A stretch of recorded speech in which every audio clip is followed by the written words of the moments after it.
आप लोगों ने अपनी जिंदगी में जिंदा लोगों को रेस को जीतते तो देखा होगा, लेकिन क्या आपने कभी अपनी जिंदगी में मरे हुए यानी कि मृत लोगों को रेस जीतते देखा है? अब आप लोग कहोगे कि मैं कैसी बहकी बहकी बातें कर रहा हूं, लेकिन ऐसा हुआ है। 1923 की बात है, घोड़ों की दौड़ चल रही थी। उसमें से अचानक से एक घुड़सवार को हार्ट अटैक आ जाता है और वो वहीं घोड़े पे बैठा बैठा मर जाता है। लेकिन घोड़ा रुकता नहीं है, वो अपने घुड़सवार की मृत बॉडी को अपने ऊपर लिए दौड़ता रहता है और फाइनली फिनिशिंग लाइन को सबसे पहले क्रॉस करता है और इसी तरह से वो घुड़सवार बन जाता है मरने के बाद पहली बार जीतने वाला घुड़सवार। उस बंदे का नाम था फ्रैंक हेयास और वो दुनिया का इकलौता ऐसा घुड़सवार है जिसने मरने के बाद घोड़ों की रेस जीती। गाइस, ये इंटरेस्टिंग फैक्ट आपको कैसा लगा चैट सेक्शन में जरूर लिखिएगा। गाइस, आप लोगों ने बॉलीवुड में स्टार्स तो बहुत देखे होंगे, लेकिन बॉलीवुड में सुपरस्टार्स का तमगा बहुत ही कम एक्टर्स को दिया गया है और उनमें से एक थे राजेश खन्ना। गाइस, उनके जैसी दीवानगी और स्टारडम आज की जनरेशन ने देखी भी नहीं होगी। ऐसा क्या खास था, मैं आपको बताता हूं। देखिए, उनके लिए प्रचलित था कि जब वो स्टूडियो से अपनी व्हाइट कार लेके निकला करते थे तो लड़कियां उनकी व्हाइट कार तक को चूम लिया करती थी और वो व्हाइट कार लिपस्टिक की वजह से गुलाबी हो जाया करती थी। इतना ही नहीं, व्हाइट कार पे पड़ी धूल से लड़कियां अपनी मांग तक भर लिया करती थी। इतनी ज्यादा दीवानगी थी राजेश खन्ना के लिए।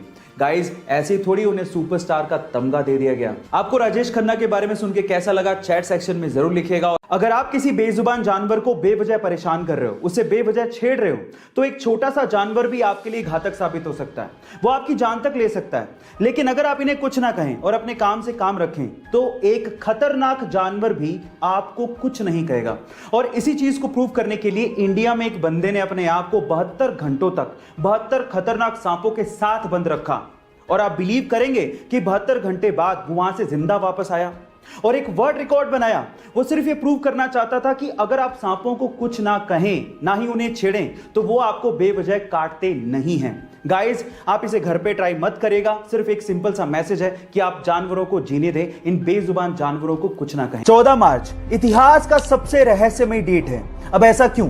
क्योंकि इसी दिन एक महान वैज्ञानिक अल्बर्ट आइंस्टाइन का जन्म हुआ था और इसी दिन एक महान वैज्ञानिक स्टीफन हॉकिंग की मृत्यु हुई थी। अब आप लोग कहेंगे कि इसमें क्या खास बात है? खास बात है क्योंकि 14 मार्च को ही 1:59 पे हम लोग पाई डे बनाते हैं। अब पाई क्या है? पाई एक रहस्यमयी गणित का नंबर है जिसके बिना स्पेस और साइंस की बहुत सारी डिस्कवरीज अधूरी हैं। अब आप नंबर पे गौर करिएगा। मार्च तीसरा महीना, उसके बाद डेट है 14 और टाइम है 1:59 यानी कि 3.14159। आपने पाई का वैल्यू दशमलव के बाद 5 स्थानों तक याद कर लिया। इससे रहस्यमयी और मोटिवेटिंग चीज क्या हो सकती है? क्या आपने कभी सोचा है कि अगर कभी प्रलय आ गई या फिर न्यूक्लियर वॉर हो गया तो इस धरती का क्या होगा? क्या हम इसे फिर से रहने लायक बना पाएंगे? तो रुक जाइए, इसका इंतजाम हो चुका है।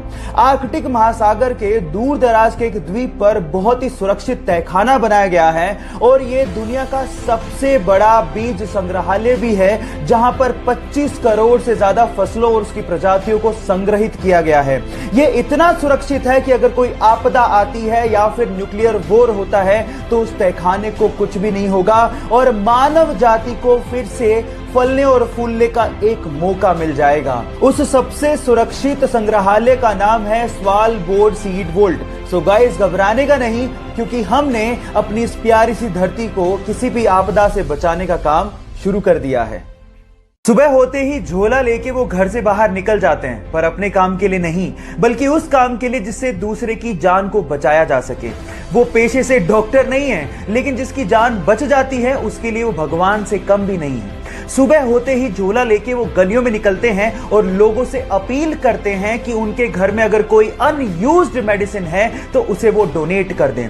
फिर उन मेडिसिन को इकट्ठा करके वो जरूरतमंदों को और गरीबों को फ्री में बांटते हैं। लोग प्यार से उन्हें मेडिसिन बाबा के नाम से जानते हैं। है ना बड़ी बात? तो इंसानियत की इतनी बड़ी मिसाल देने वाले ओमकार नाथ शर्मा जी को मेरा सलाम।